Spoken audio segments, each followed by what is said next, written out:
오늘 우리에게 주시는 하나님의 말씀은 신약성경 고린도후서 5장 8절에서 10절까지의 말씀입니다. 신약성경 290페이지 고린도후서 5장 8절에서 10절까지의 말씀. 제가 한 절, 여러분 한 절, 10절은 다 같이 봉독하겠습니다. 우리가 담대하여 원하는 바는 차라리 몸을 떠나 주와 함께 있는 그것이라. 그런데 우리는 몸으로 있든지 떠나든지 주를 지키게 하는 자가 되기를 구하노라. 10절 다 같이. 이는 우리가 다 반드시 그리스도의 심판대 앞에 나타나게 되어 각각 소원악간에 그 몸으로 행한 것을 따라 받으려 하니라. 아멘. 아멘.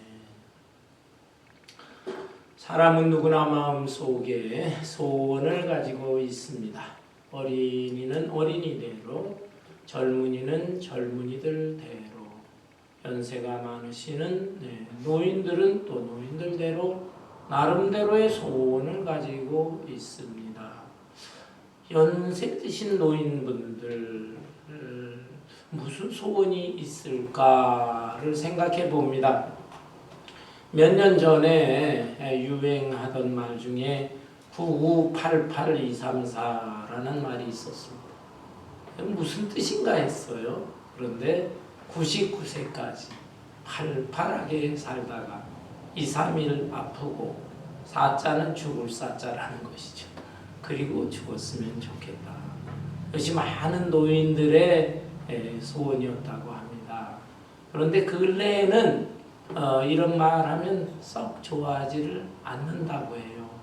왜냐하면 100살이 넘는 분들도 꽤 많아지고 있습니다. 그래서 기왕이면 100세 얘기가 아니라 120세까지 살았으면 좋겠다. 물론 건강하게 살고 자녀, 손들 잘 되고 행복하게 사는 모습을 보면서 120세까지 살았으면 이렇게 참 욕심을 부린다고 합니다. 여러분, 그런데 이 소원이라고 하는 것은 어떤 소원을 가지고 있느냐에 따라서 그 사람의 인격의 수준이 판가름 납니다. 아주 인격적으로 미숙한 사람은 유치한 소원을 가지고 있고, 또 인격적으로 성숙한 사람은 고상한 소원을 갖는 것입니다. 여러분, 독립운동가로 유명한 백범 김구 선생을 잘 아시죠? 이 김구 선생이 쓴 글 중에 나의 소원이라고 하는 글이 있습니다. 하나님께서 내게 물으실 때 너의 소원이 도대체 무엇이냐? 라고 물으신다면 나는 서슴지 않고 대한민국의 독립입니다. 대답하고 싶습니다. 하나님께서 다시 한번 내 소원이 무엇이냐? 라고 물으신다면 나는 두 번째도 나의 소원은 대한민국의 독립입니다. 그런데 하나님께서 또 다시 한번 물으신다면 내 소원이 무엇이냐고 물으신다면 나는 목소리를 더욱 높여서 제 소원은 대한민국의 독립입니다. 라고 대답하고 싶습니다. 나는 독립된 나라에서 문직이라도 좋습니다.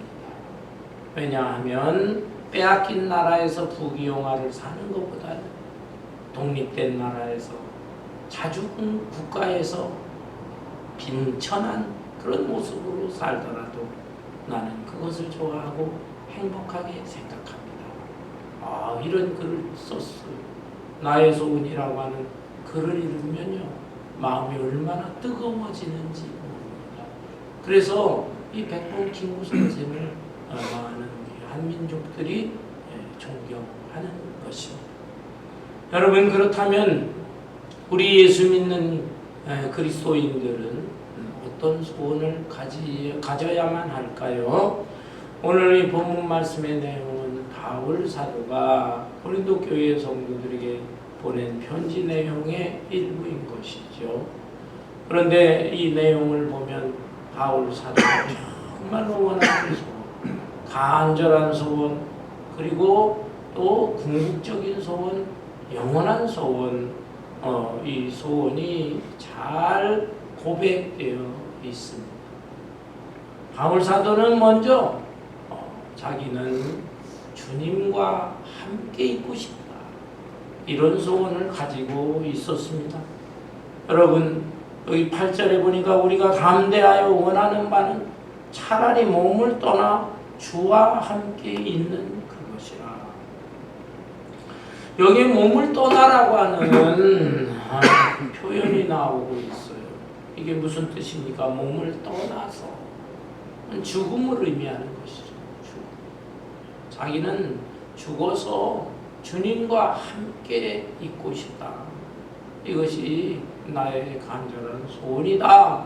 이렇게 고백하고 있는 것입니다. 여러분, 심리학자들에 의하면 우리 사람에게는 살고자 하는 본능도 있고 죽고자 하는 본능도 있다고 말하고 있습니다. 살고자 하는 본능, 모든 일이 잘 풀려요. 좋은 일이 있어, 행복한 일이 있어. 이럴 때에는 그냥 오래오래 살고 싶다, 이런 생각이 마음속에서 솟아나는 거예요. 그런데 힘들고 괴로운 일이 생기면 이렇게 사는 것보다 차라리 죽는 게 낫지.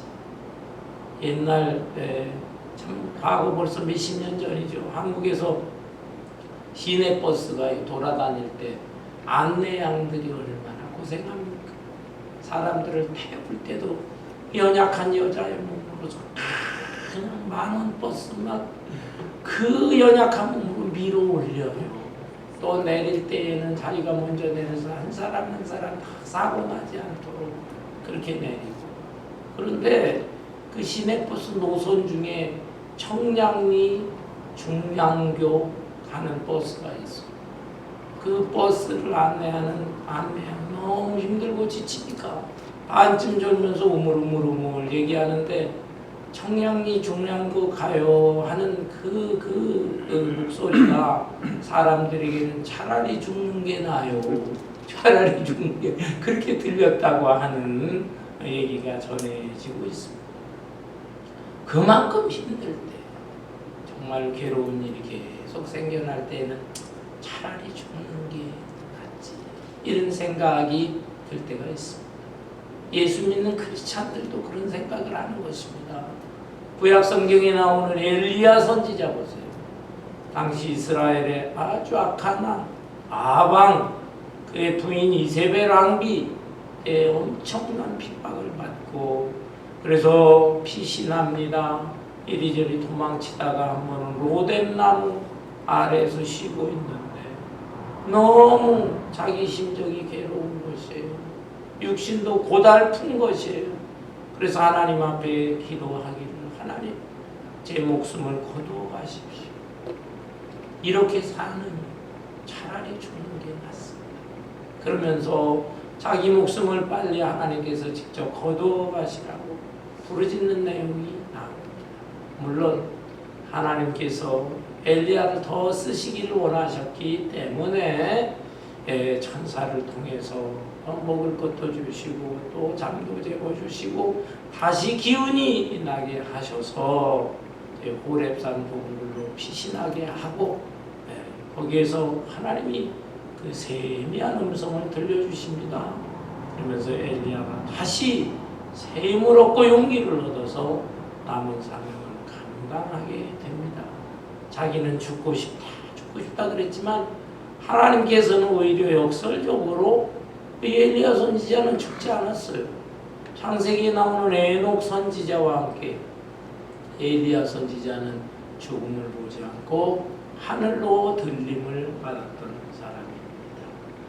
여러분, 본문에서 바울 사도가 나는 몸을 떠나 이렇게 자꾸 죽음을 언급하는 내용이 나오는데, 이거는 이 세상 사는 게 너무 힘들어서, 주님 사명 감당하는 게 너무 괴로워서 죽고 싶다, 이렇게 표현한 것은 아닙니다. 이 표현의 핵심은 몸을 떠나가 아니라 주님과 함께 있고 싶다는 거예요. 주님과 함께 있습니다. 근데 이 땅에서 육신을 가진 몸으로 생활할 때 성령이 충만하면 영적으로 주님과 함께 있을 수 있어요. 영적으로 또 주님과 동행할 수 있어요.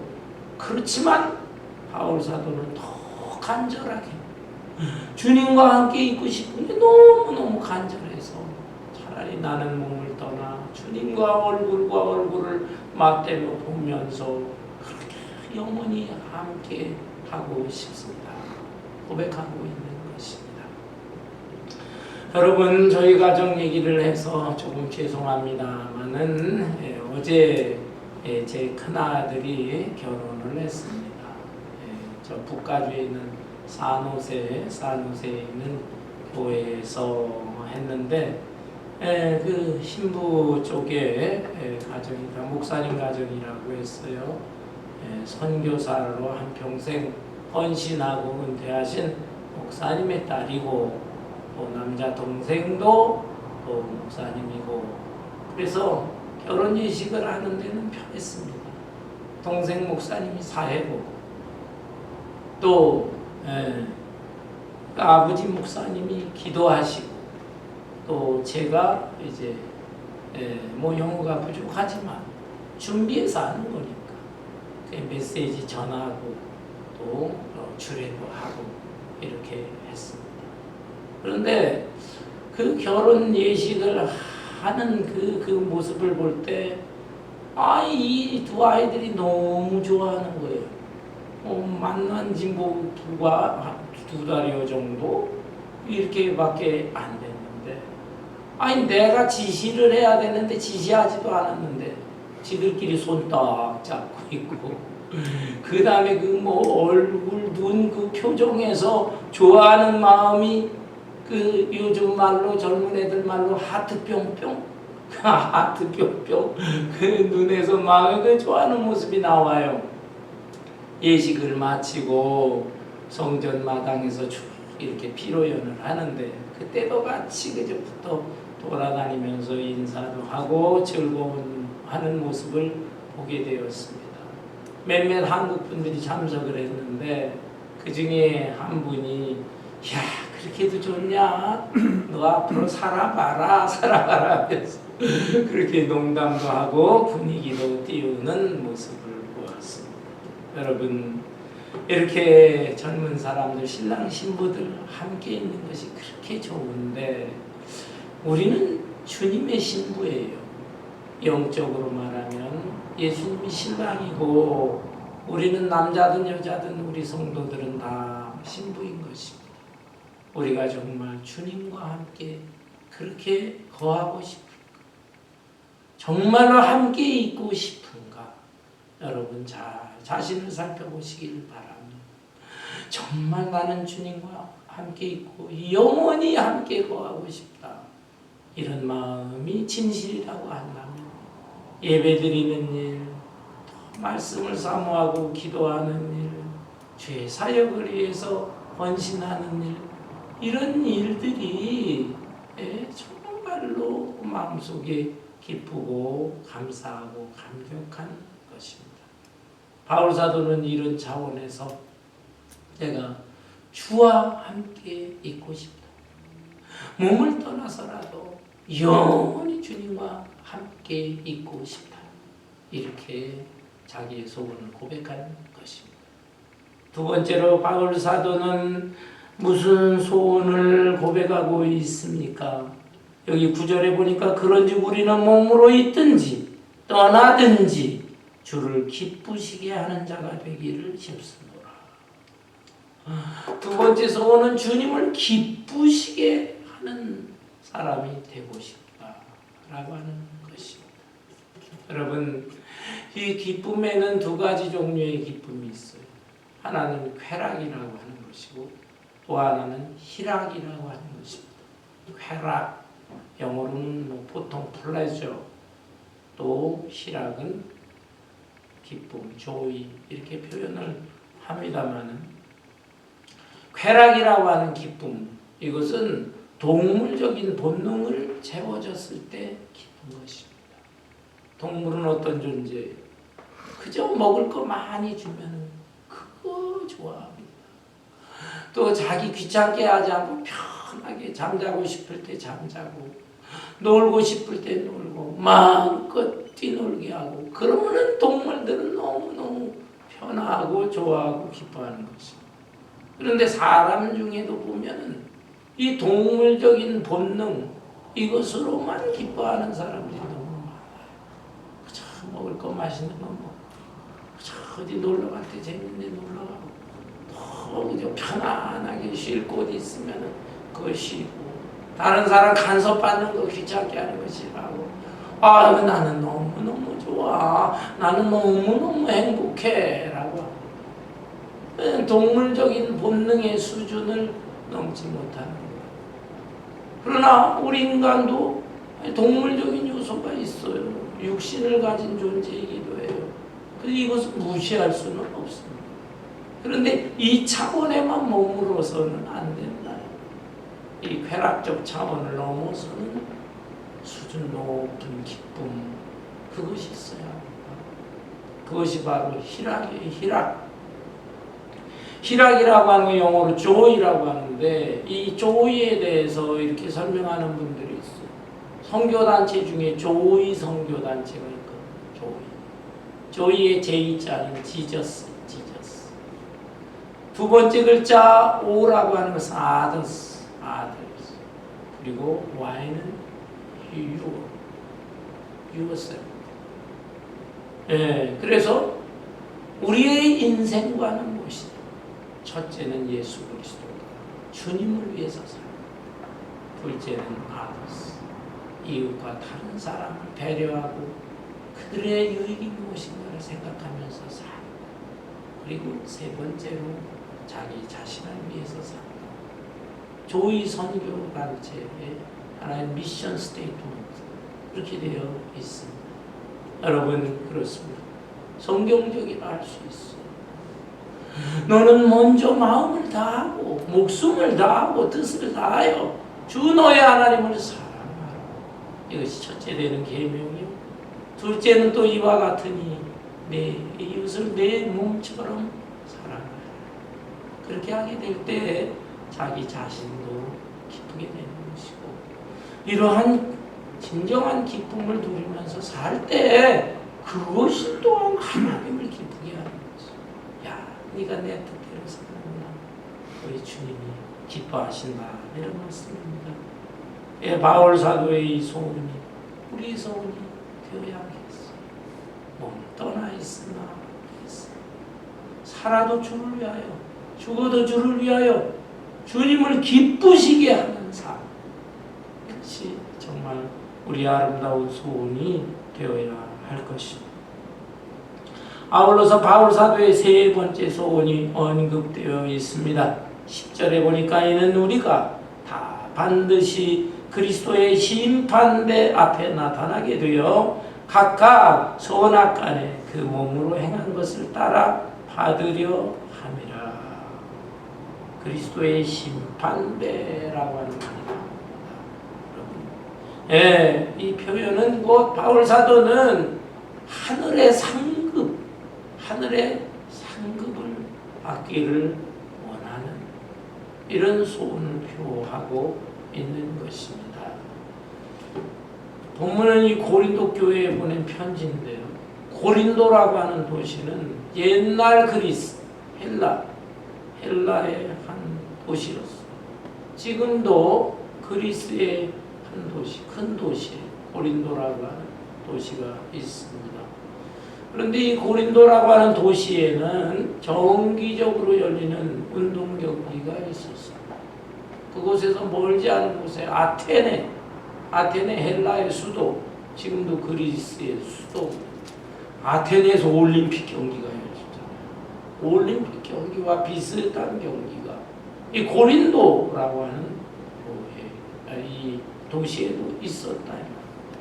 여기에서 여러 운동 경기가 있었는데 그 경기에서 잘하는 사람, 이런 사람에게는 상을 줬습니다. 1등한 사람에게는 면류관을 씌워주기도 했습니다.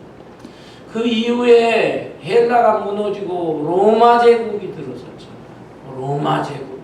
로마에는 엄청난 그 원형 경기장, 콜로세움 원형 경기장이 있습니다. 네, 그 안에서 각종 경기들이 벌어집니다. 검투사들이 서로 싸우기도, 우리 크리스찬들 핍박할 때에는 우리 성도들 거기에 집어넣고 맹수를 풀어가지고 맹수와 싸움을 하고 죽였어요. 그것도 그냥 성도들 집어넣는 것뿐만 아니라 어떤 때는 이 성도들의 이 몸에 짐승의 가죽을 막 뒤집어 씌워요. 그리고 맹수를 풀어놓으면 이 맹수가 짐승인 줄 알고 막 달려들었다 물어뜯고 그렇게 다 고난을 당하고 순교를 당하고 있습니다. 어떤 여러 종류의 경기가 벌어지는데 그 모습을 관중들이 바라고 가장 좋은 자리, 높은 자리에 황제나 권세자가 앉는 것입니다. 그 권세자가 다 경기를 보면서 평가를 합니다. 세 가지로 평가를 합니다. 첫째는 실격, 경기에 패한 자나 수준 이하의 사람, 실격. 두 번째는 합격. 예, 수준, 기대한 수준 이상일 때는 합격. 그리고 최고의 모습을 보여준 그런 경기자에게는 직접 올라오라 해서 면류관을 씌우고 상을 주고. 여러분, 우리의 경우도 마찬가지입니다. 우리가 인생살이 다 하고 주님 앞에 서게 될 때 주님께서 세 가지로 평가하는 것이죠. 우선은 이 땅에서 예수를 믿고 하나님의 언약의 말씀을 믿고 생활했는데 그 믿음을 보는 것이죠. 믿음에 따라서 믿지 않고 생활했던 불신자, 죄악의 상태로 살다가 죽은 사람이니까 너는 실격. 천국에 올 수가 없어. 실격자가 되는 거죠. 그러나 그것을 통과한 사람이 있어. 부족하고 또 죄도 좀 범하고 하지만 그래도 예수 그리스도를 구주로 영접한 사람, 이런 사람에게는 많이 부족하지만 합격. 천국. 그러나 단순히 예수를 믿는 정도가 아니라 주님의 영광을 위해서, 하나님의 거룩한 나라를 위해서 몸과 마음과 물질과 재능과 모든 것을 쏟아 헌신한 사람, 이런 사람들에게는 하늘의 상을 줍니다. 하늘의 면류관을 주십니다. 성경에 생명의 면류관, 자랑의 면류관, 영광의 면류관, 썩지 않는 면류관. 그 면류관의 차이가 무엇을 의미하는지는 정확하게 알 수는 없어요. 그렇지만 이렇게 각각 다른 면류관도 있고 또 각각 다른 상도 있는 것입니다. 아유, 천국에 가면 다 똑같은 거지 뭐 거기에 또 어떤 사람은 상이 없고 어떤 사람은 상이 있고 그 안에서도 차별이 있나? 그걸 자꾸 의심하고 문제를 제기하는 분들도 있기는 있어요. 그렇지만 성경을 아주 겸손하게 단순한 마음으로 읽어볼 때 분명히 거기에도 차이가 있습니다. 우리가 이치적으로 볼 때도 예수님 십자가에 달려 죽으시는데 거기에 한쪽 강도가 마지막 순간에 예수님 영접하잖아요. 성경에는 뭐 우편강도라는 말은 없어요. 한쪽 강도. 그러나 그 당시에 쓰여진 다른 기록들, 전설에 의하면 우리 찬송가 가사에도 어떤 찬송에 보면 하나님의 예수님 우편강도 이렇게 얘기를 합니다. 어떻든 그 강도는 마지막 순간에 구원을 받았어요. 그렇지만 턱걸이 구원이지 뭐. 그 강도가 뭐 주의 영광을 위해서 무슨 일을 얼마나 했겠습니까? 반면에 베드로라든지 바울 사도라든지 이런 사람들은 거듭난 후에 얼마나 주의 영광을 위해서 헌신하고 충성을 다했습니까? 바울 사도는 자기는 이렇게 진실하게 최선을 다해 삶으로 인해서 주님 앞에 섰을 때 주님께서 예비하신 하늘의 상을 받기를 원한다. 이런 소원을 가지고 있었습니다. 여러분, 요즘 한국의 드라마 중에서 굉장히 인기를 끌고 센세이션을 불러일으키는 드라마가 있습니다. 뭐 벌써 몇 개월 전에 한 2, 3월 달인가 그때 방영이 되었다고 해요. 근데 워낙에 막 인기가 있는 드라마인데 저는 뭐 드라마라는 게 너무 길잖아요. 길으니까 잘 보게 되지를 않아요. 간단하게 그냥 끝나는 뭐 단막극이나 이런 거 좀 봐도. 근데 하도 소문이 많이 나서 정치하는 사람들 뭐 일반 사람 자꾸 이 드라마 얘기를 하더라고요. 그래서 뭐 목사가 좀 알아야 되겠다 그래가지고 이리저리 좀 찾아봤어요. 그래 전체 내용이 뭐 너무 기니까 드라마가 뭐 10몇 회인지 20회인지 뭐 몇십 회인지 드라마인데 그래도 중간중간에 짧게 요점으로 된 거 쭉 이렇게 좀 살펴봤습니다. 잘 졌어요. 여러분들 시간이 있으면 한번 보시기 바랍니다. 뭐냐면 제목이 폭삭 속았수다. 폭삭 속았수다. 뭘 이렇게 뭘 속이는 뭐가 속아 넘어가서 폭삭 속았수단가. 그런데 그 내용을 보니까 참 공감이 가요. 지금 한국에 한 50대 이상이 된 분들 또 미국에 와서 이민 생활하는 이민자 퍼스트 제너레이션 1세대들이 그 드라마를 보면 참 공감이 가고 마음이 뭉클하기도 합니다. 제가 설교 시간이지만 간단하게 요약을 하면요. 제주도에서 자라난 아주 순수한 어린 소년 소녀가 주인공이에요. 그런데 그 소녀 여자는 해녀로 고생 많은 그 엄마의 딸인데 그 엄마가 너무 고생하니까 너는 절대로 나 같은 해녀가 되면 안 된다. 그리고 이 본인도 자기가 거기 관심이 없어요. 자기는 문학 소녀로서 시인이 되는 게 꿈이었어요. 꿈 많은 소녀. 그렇지만은 할머니가 아주 엄했어요. 무슨 문학소녀 시인 그 공부도 하고 그래야 되는데 여자가 공부하면 뭐래? 너는 해녀가 돼야 된다. 해녀. 이걸 강조를 하는 거예요. 너무 그냥 자기 그렇게 살기 싫다. 그 집을 뛰쳐나오는데 또 자기가 사랑하는 그 같은 또래 소년이 있다. 이 소년은 너무너무 순수해. 지고지순한 그런. 그래가지고 요즘 둘이 만나가지고 가출을 하고 그러다가 또 삶이 너무 이 리얼한 거잖아요. 생활한다는 게 너무 힘겹다는 걸 알죠. 그 둘이 어쨌든 결혼을 해서 다시 제주도로 돌아오고 그래서 3남매를 낳고 키우면서 남자는 고기잡이를 하면서 고생하고 그리고 이 여자 주인공은 한평생 어려운 살림에 그 자녀들을 키우고 최선을 다해 살아가는 삶의 모습이 나옵니다.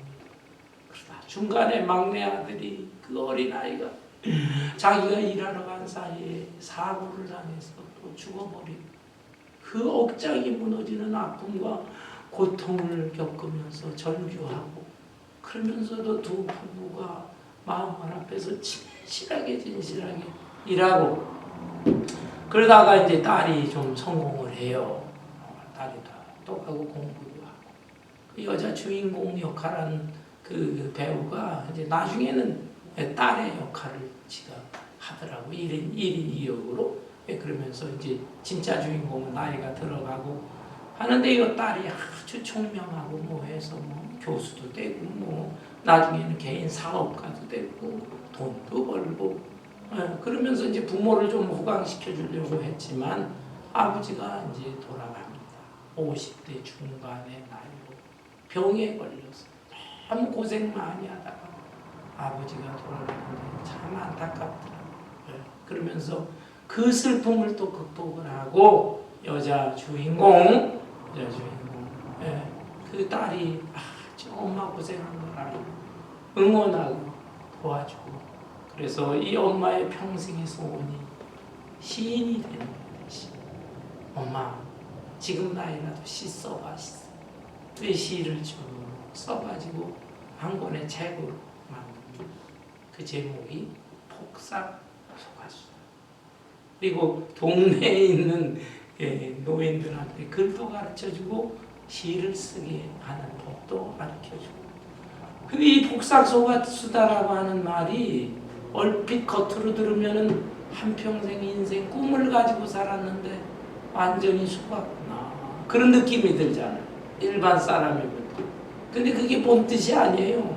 제주도 방언으로는 폭삭 소가수다라고 하는 말이 무척 수고했습니다, 이런 뜻입니다. 무척이나 수고했습니다. 제가 한국에 신학교 다닐 때 제주도 여행 갔더니 그걸 알려줘서 저는 이미 알고 있었어요. 너무너무 수고했습니다. 정말 그 드라마를 보면 그 남자 주인공, 여자 주인공이 한평생 인생을, 그 어려웠던 시절에 얼마나 고생하고 수고했는가라고 하는 모습을 생생하게 이렇게 느껴지는 드라마예요. 왜 공감을 불러일으키니까. 그렇게 한국의 중장년 감동을 주고, 이민 오신 분들도 1세대 너무너무 고생했잖아요. 아마 그 드라마를 보게 되면 마음에 공감을 다 느끼고 때로는 눈물도 좀 나고 그렇습니다. 근데 저는 그 드라마 요약한 것들을 보면서 또 한편으로 생각해 봅니다. 저분들은 저렇게 가족을 위해서 열심히 일하고 애를 쓰는데 그것도 당연히 해야 되겠지만, 우리는 주님을 믿는 성도로서 얼마나 주님을 위해서, 거룩한 교회를 위해서, 하나님 나라를 위해서 최선을 다하면서 살아가고 있는가.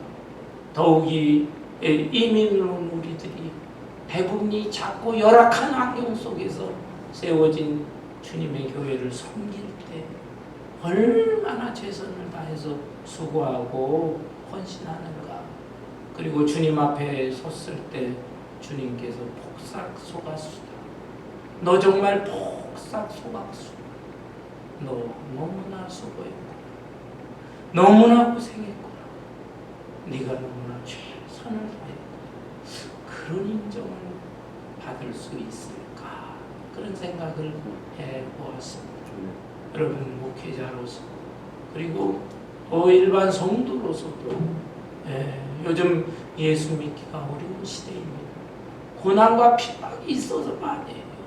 너무나 쾌락적인 요소가 너무너무 많기 때문에 신앙생활 진실하게 어려운 이런 시대를 살면서도 정말 바울 사도처럼 평생을 헌신하고 충성을 다함으로 인해서 주님 앞에 섰을 때 정말 주님과 함께 있는 게 너무 좋아요.